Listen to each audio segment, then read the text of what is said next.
मेरा नाम सुमन है। मैं और मेरे पति राजेश एक बड़े शहर में रहते हैं। उनकी अच्छी नौकरी है। शादी के बाद मैं राजेश के साथ ही उनके फ्लैट में रहने आ गई थी।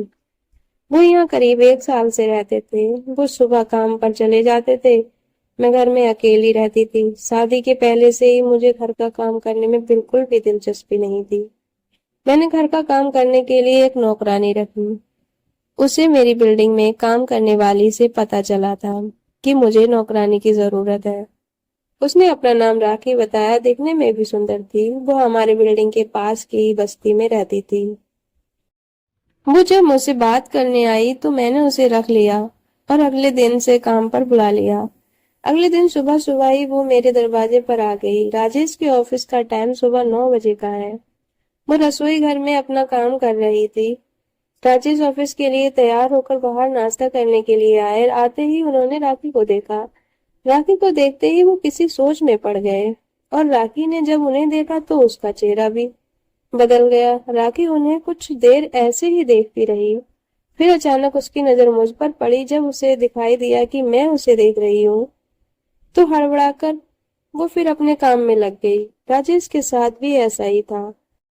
राजेश और राखी जिस तरह से एक दूसरे को देख रहे थे उससे ऐसा लग रहा था कि ये दोनों की पहली मुलाकात नहीं है। मैंने राजेश से पूछा कि क्या तुम इसे जानते हो? वो बोले कि हाँ, देखी सी लग रही है। शायद यही बिल्डिंग में काम करती होगी। आते जाते देखा होगा मैंने।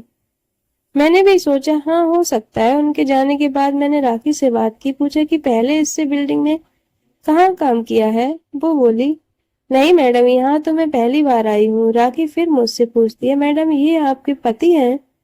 मैंने बोला हाँ, क्या हुआ? वो बोली नहीं मैडम, कुछ नहीं, बस ऐसे ही पूछा। अगले दिन राखी काम पर आई। मैंने रात तक कुछ काम किया तो मेरी नींद देर से खुली। मैं अपने बिस्तर पर सो रही थी। राजेश उठकर तैयार हो रहे थे। थोड़ी देर बाद जब मेरी नींद खुली तो राजेश कमरे में नहीं थे। मैं उठकर बाहर किचन की ओर गई। मैं दरवाजे पर गई तो जो मैंने देखा वो मैंने सोचा नहीं था। राजेश गुस्से में थे और राखी उनके आगे हाथ जोड़ रही थी। 1 मिनट के लिए मुझे लगा कि कहीं मैं सपना तो नहीं देख रही।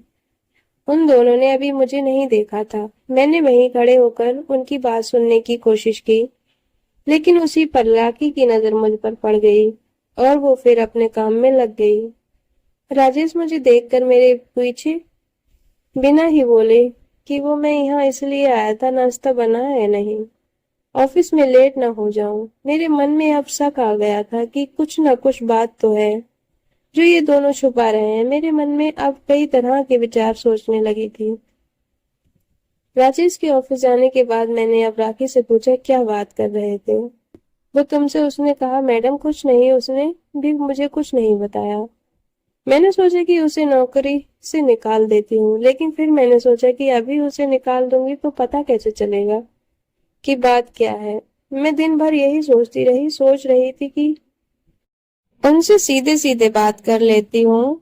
शाम को वो घर आए। हम बैठ कर एक साथ खाना खा रहे थे। राखी किचन में खाना बना रही थी। मैंने ऐसे ही कहा कि दाल में नमक ज्यादा डाल दिया है। कैसा खाना बनाया है? राजेश राखी के सामने ही कहने लगे नहीं ठीक है, अच्छा है, ऐसा ही खाना बनाती रहना। मेरे पति ये क्या कर रहे थे? एक नौकरानी की इतनी तरफदारी। रात मैंने फिर सोचा कि उनसे पूछूं, लेकिन मुझे पता था कि वो फिर यही कहेंगे कि कुछ नहीं। रात को ही मैंने सुबह के बारे में सोच लिया था कि मुझे क्या करना है। मैं सुबह फिर बिस्तर पर आंख बंद करे लेटी रही। राजेश उठकर तैयार हो रहे थे। मुझे लगा था कि आज भी शायद ये किचन में जाएंगे और वैसा ही हुआ। वो किचन में गए। मैं भी चुपके से उनके पीछे गई ये देखने की आज राजेश क्या करने वाले हैं। राजेश ने आज भी कुछ किया। आज राजेश राखी को रुपये दे रहे थे। मेरे घर में ये क्या हो रहा था? 3 दिन में इस नौकरानी ने मेरे पति पर ऐसा क्या जादू कर दिया? मैंने भी सोच लिया कि मुझे क्या करना था। उस शाम राजेश घर आए। घर आने के बाद उन्होंने कहा कि राखी को बोलो कि चाय बना दे। मैंने कहा कि चाय मैं बना देती हूँ। वो बोले कि क्या? वो नहीं आई। मैंने कहा कि आपको उसकी इतनी फिक्र क्यों हो रही है? मैंने उसे काम से निकाल दिया, अब नहीं आएगी। राजेश बोले क्या? क्यों, कुछ किया क्या उसने? मैंने कहा हाँ उसने पैसे चुराए थे। राजेश बोले कि अरे उसने चुराए नहीं थे, मैंने दिए, बस यही मैं सुनना चाहती थी। मैंने बोला क्यों, आपने क्यों दिए? वो भी इतने पैसे, किस बात के लिए, कौन सी बात नहीं बोलने के पैसे आपने उसे दिए हैं? राजेश बोले तुम पागल हो गई हो, तुम पूछ रही थी कि मैं उसे जानता हूँ या नहीं। तो सुनो, राखी की एक लड़की है, करीब 7 साल की, वो रोड पर खेल रही थी, मेरी कार से टकराते हुए बची, लेकिन वो डर कर गिर गई।